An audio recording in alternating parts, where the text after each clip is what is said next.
from the border, guys, and it's a beautiful morning. It's 7:30 in the morning right now.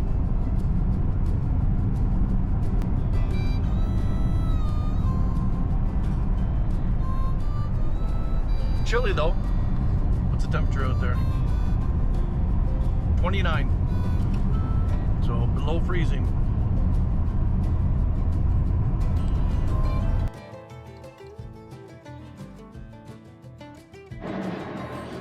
Of course, 1,000 feet from the border, and now I see the bighorn sheep. Right here, there's one right in front of my truck here.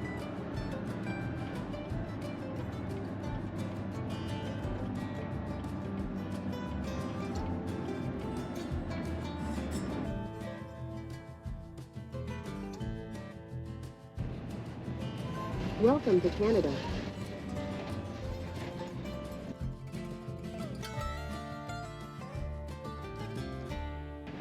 Good morning. Good morning. Where's home for you? Ontario, Godrich. Okay, and where did you go to in the United States? I came across from Nova Scotia all the way down to the East Coast, across to Arizona, and now come back up into Canada. Okay, just hang tight. Yep.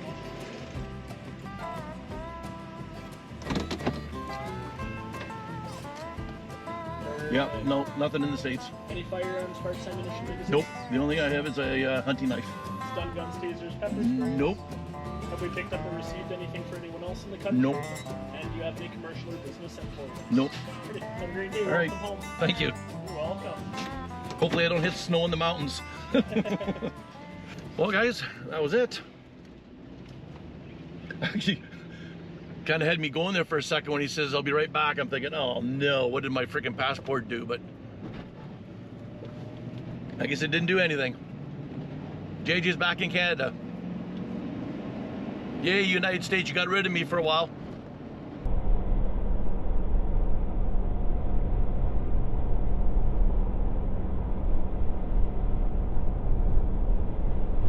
So it's kind of almost like when I was in Montana, a little bit of snow here and there on the ground. I just checked, it's 8 degrees Celsius, so what is that, 46? Good to be back in Canada. So all my friends in the United States that I met for the last 4 months, traveling and camping, if you get a chance to come up into BC, you will not be disappointed. I know some of them are going to be actually in the Northwest, in the Washington, Oregon area. Come across the border, spend a couple of weeks out here in these mountains. Beautiful. I grew up in Ontario on a farm, and it's very flat. The very first time I saw these mountains, I fell in love. I was pretty, so I was at Expo 86. Actually, we flew out to Vancouver. My sister, it was a contest, and you had to, you know, do a drawing of something. I don't even know what, I can't remember what the drawing was, but she won. So she won her trip and one other ticket. So my mom got that ticket, and then dad bought the rest of the tickets. Well, dad and mom bought the rest of the tickets for the family to fly.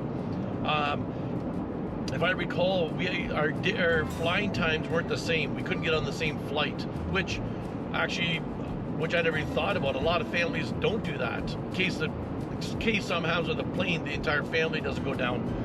But anyways, I think it was like a day later or whatever.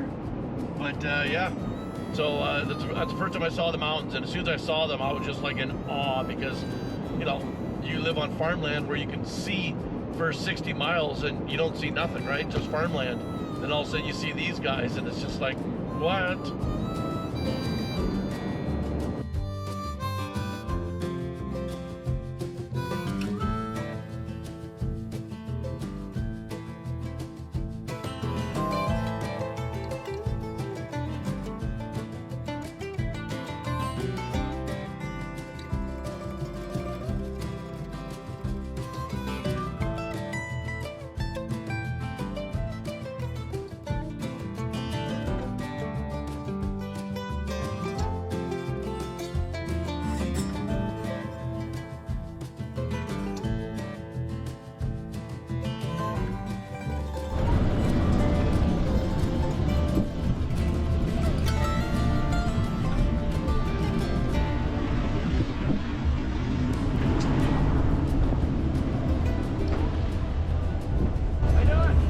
There's no surprise. Where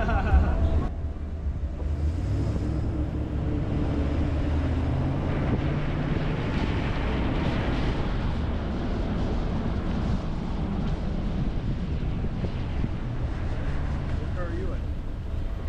That guy went past me twice, and he almost pushed me right off the fucking road.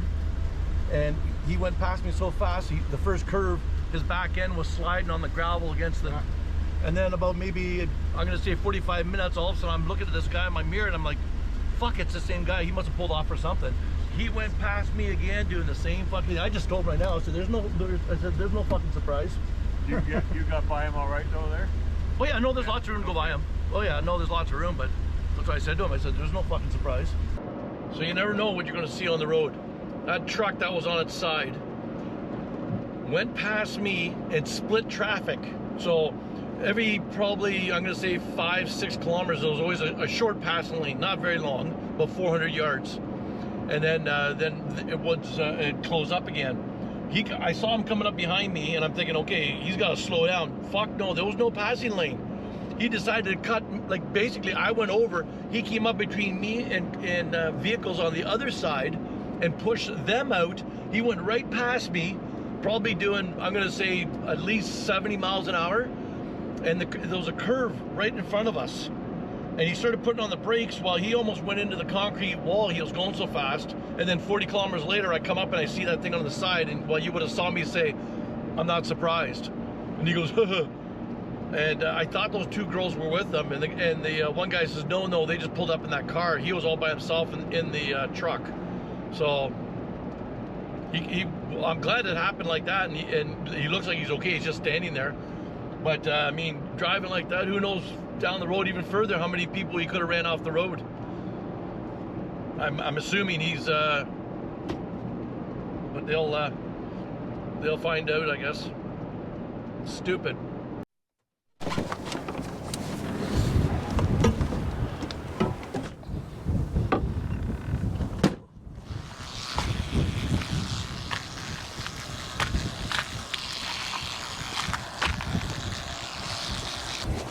Hey guys, so I'm in Osoyoos, I believe it's pronounced that way, BC, and this is where I stayed last night. I'm at a turnout. That's Osoyoos down there. So I'm at a turnout or pull off or whatever you want to call it. There's a C-Class there, a rental. So last night, so I was about 1 o'clock in the morning, I heard this noise, and it was a snowplow with an attachment on the back of it. And what he was doing is he was actually spraying water up and down here, and then a pickup truck with a broom. So you can tell right there where he came this way and went up there, and you can see right when he went along the wall there, he was sweeping. But because I was here, they couldn't clean up right here. So I feel kind of bad for that part, but at least they didn't run into my side of my camper. I'm like, oh God. But anyways, I don't know if the wind's going to affect it. It was extremely windy here. So I actually put my jacks down last night, and that made a huge difference. But it's a pretty damn nice view up here. And I think that's why it's so windy, because we're like in a valley here. I bet you when you're at the bottom there, it's not so bad, or you go over this range here, it's not so bad, but anyways, no, it was good. So I'm gonna lift up the jacks, and we're gonna head towards Kelowna, and I'll explain why later.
So guys, I'm in Kelowna right now. I'm at a campground here, Apple Valley Orchard RV park, and so I'm going to go to a Can-Am dealership right now. I'm just packing up.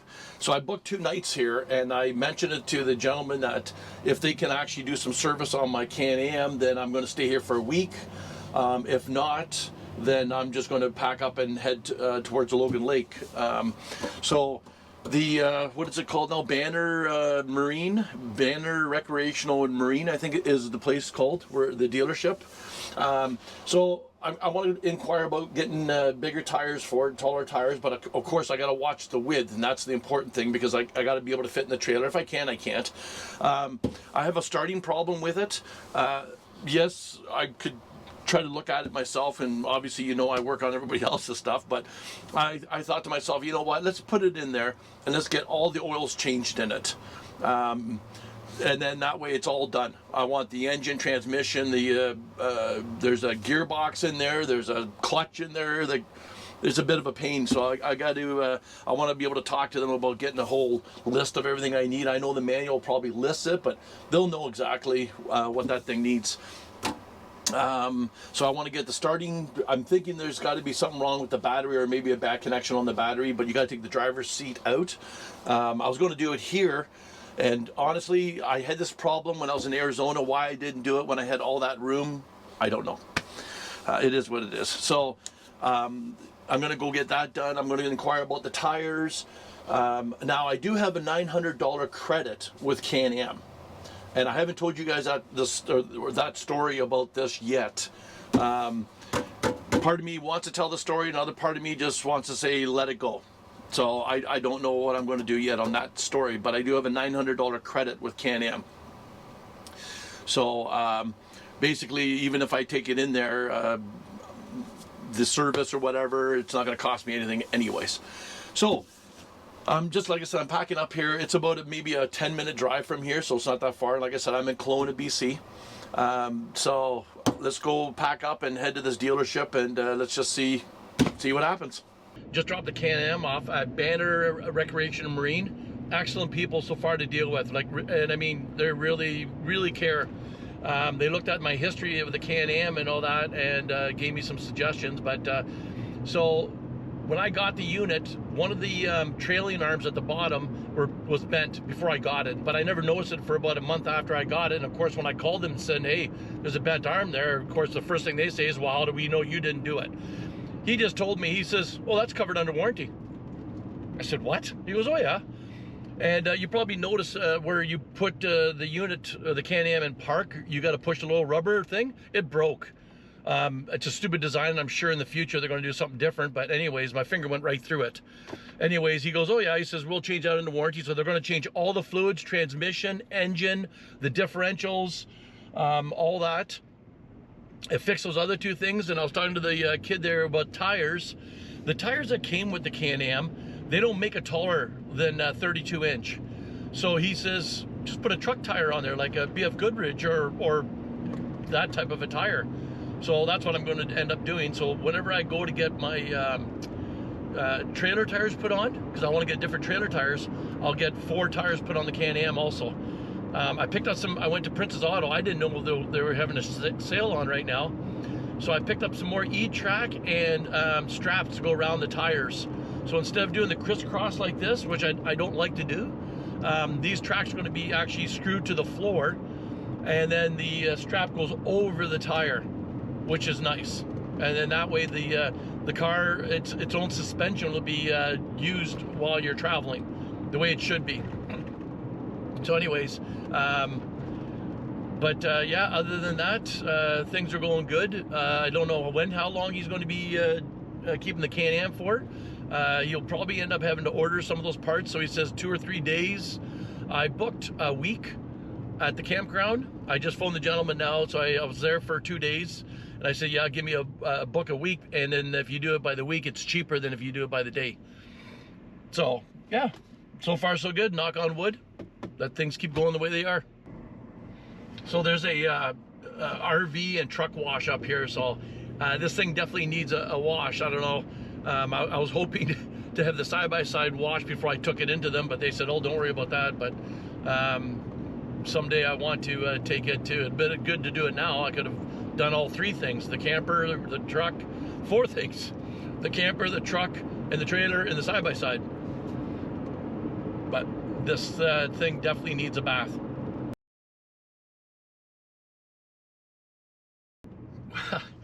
So I went to that RV and truck wash. You put your credit card on there, and it's got a big, the hose goes all the way up the ceiling so you can walk around your entire rig. So it says $50 whatever, you know, authorizing. It says authorizing for $50. So I'm thinking, okay, I just finished, and all of a sudden, and all I did was the wand. I didn't use the brush on the camper, the truck, or the trailer. Just strictly the spray wand, and it was $50. So I'm like, holy crap. But I guess it would have been nice to get the brush out there. And I was thinking about grabbing the brush and giving it a quick thing, but I'm thinking, you know what? I better just keep going with the wand, and thank God it ended just when I finished too.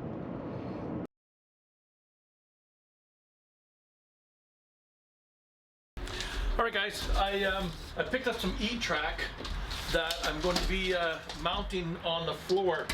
I was going to go, like, this is for the side-by-side. I'm going to put a strap over the tires. If you've watched my videos, you've known that I've actually have the E-track. It came with the trailer on the sides, but I don't like tying it off to the frame. If it rocks back and forth, the transmission's taking all that pressure, where if the tires themselves are ratchet strapped down, then the machine is using its own suspension and everything. It's a lot better. I was going to go the entire length, so in other words, I would have needed about 13 feet, but at Princess Auto, these were on sale, and these are 5-footers, and they were on sale for $9. So I'm looking at it going, and if I would have got the taller ones, it was $30. So I'm thinking, I'll just do it. This will be just fine. But before we even start putting those on the floor there, guys, one of my subscribers, sorry, I forget your name, and I'm not good with names to begin with, want to know the dimensions of the trailer. So, from the inside measurements of the trailer, so the from outside wall to outside wall is exactly 8 feet, 96 inches, and then from wheel well to wheel well,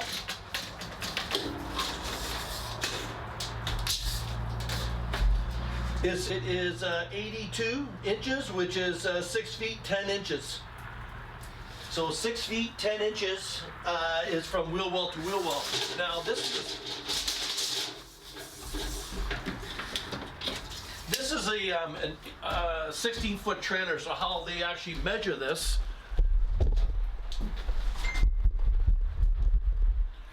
they measured from the back to this seam here before they do the 45. So this is 16 feet from there to the door, and then basically whatever that's pointed, the V point on it, looks like you can add 4 feet, and then the tongue. And the height on the inside, I gotta put my glasses on here. So basically from here, if I go right to the roof, it's a 90.5 inches. To the bottom of the rib, it's 89. Yep, 7 feet, 6.5 inches. I hope that's what you were looking for. And then obviously it has a full ramp on the back there. So, and one thing I don't know if I showed you this, guys, is that when I got this trailer built, So as an option, guys, I got this transition put on here. So this is a plate here. So when the door closes, but what it does is it covers your hinges. So rocks and stuff don't go in there. So when you close up your door, it doesn't do damage. So this thing allows it to keep all the dirt and everything out of it. So I made sure that was an option. Okay, I hope that answers your question there, my friend.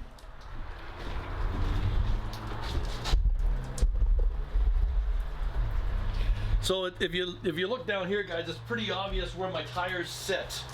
So you can tell there's my front tire right there and my rear tire right there. And what I'm going to do is, so there's where my there's another beam going across the back here, but I can't get to it because of this transition here. So this is where my first one starts.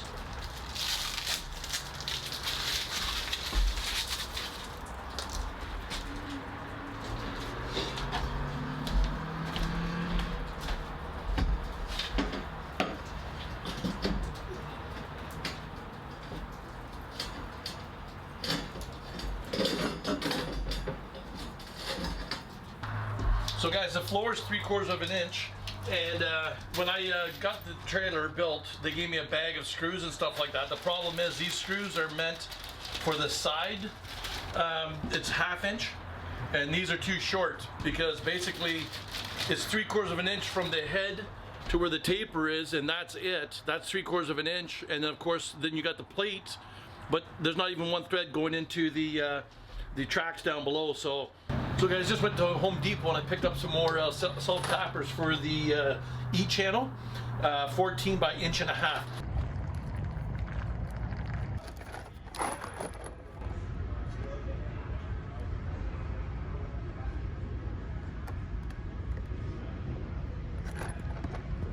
Well, it's not like I needed 100 of them, but I actually just checked these prices here. And if I went by the smaller packs like this and bought as many as I need, it's $1.50 cheaper than just buying 100, and that's only for 50. So I guess I'll have 50 left over because I need approximately 50. But I guess down the road, who's to say I won't need some more? So 1.5 inches should be perfect. Basically, my tires are going to be sitting like right there, and also one on this spot. And those ratchet straps are going to go around the tires down to the E channel. So I thought, well, between the 16-inch centers of my floor joists, which are aluminum, I think they're 5 by 2 inches wide, 5 inches tall, that go across this way. I was going to put stainless steel screws.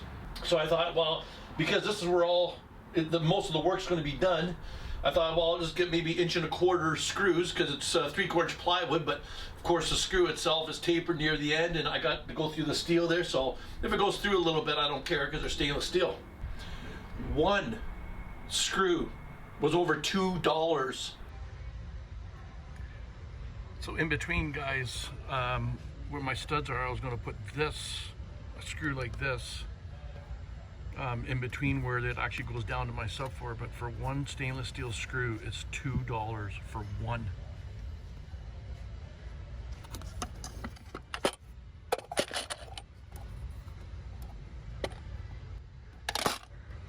That is cuckoo.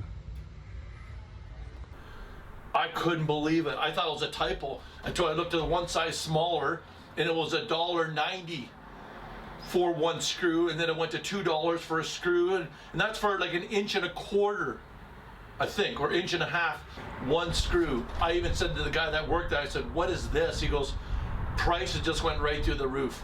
So possibly a couple years ago, this would have been like $25. Now it's $50. She is going crazy, people. Anyways, I'm not going to record me putting these screws in because it makes a lot of noise and stuff like that, and I really don't think you need me to see putting the screws in. But like I said, every 16 inches and the holes line up perfectly, so I just go ahead and put them down, and that's it. Should take me about 15 minutes to do them all.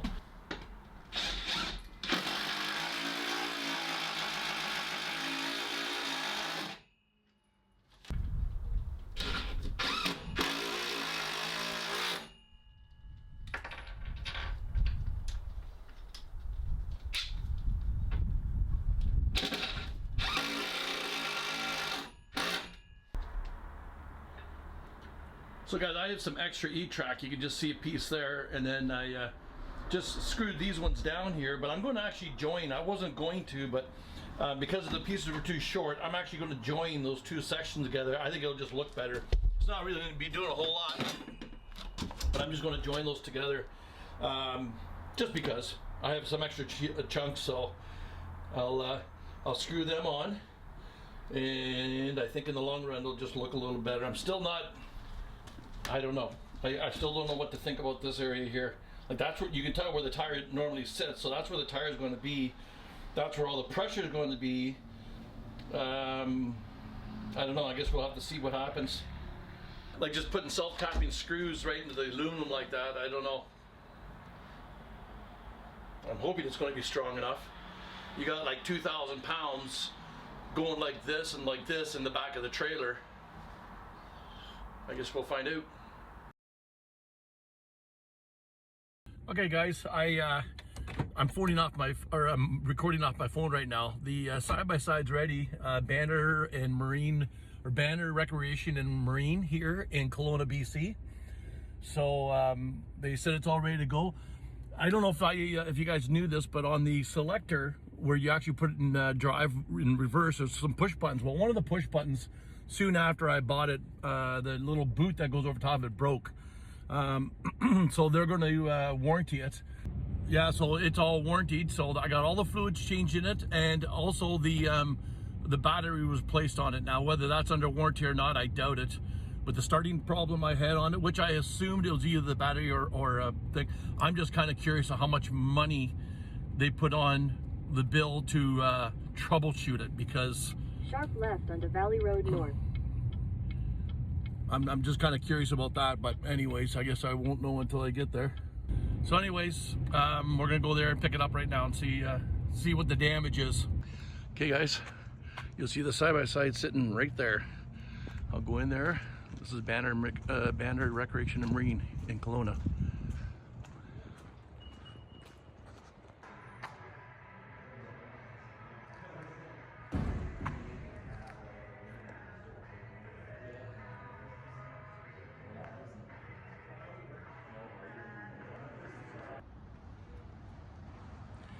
All right guys, this is, so remember the E-track I put in there?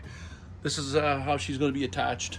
I'm not too bad for a guess about where to lay it down on the ground. I didn't have the machine, it was here in the shop, right? So, but I think I got it fairly damn close. And then like I said, I always put that one here on the middle here. You see that one right there. And it goes up to the front of my machine. That's just in case I have to put on the brakes hard. And here's from the front. So what I did is I made sure that it kind of went under the tire a little bit, because you can tell right there, right? I didn't go just straight down with it. I kind of went under the tire. And then same as on this side here, try to curve it under the tire a little bit. And then ratchet strap it down. So I did see, as I'm ratchet strapping it down, I can see it being pulled. I can see the tire being squashed down to the floor. So it shouldn't move. And then, like I said, that one in the middle here at the bottom, this is like the tow hook in the front here, and so I just attach the strap to it to the back. More or less in case something happens and I have to slam on the brakes. That plus the one in the middle, I'm not worried about it going that way. I'm not taking off like a Corvette, but definitely braking is not out of the question. All right, picked her up. All right, guys, that's it for this video. I kept you guys long enough, and last video was an hour. I figure half an hour, give you guys a break. So, anyways, guys, thanks for coming along. As always, be good, be kind, be careful. We'll see you down the road. Bye-bye. I think it's time for me to go, burn all bridges.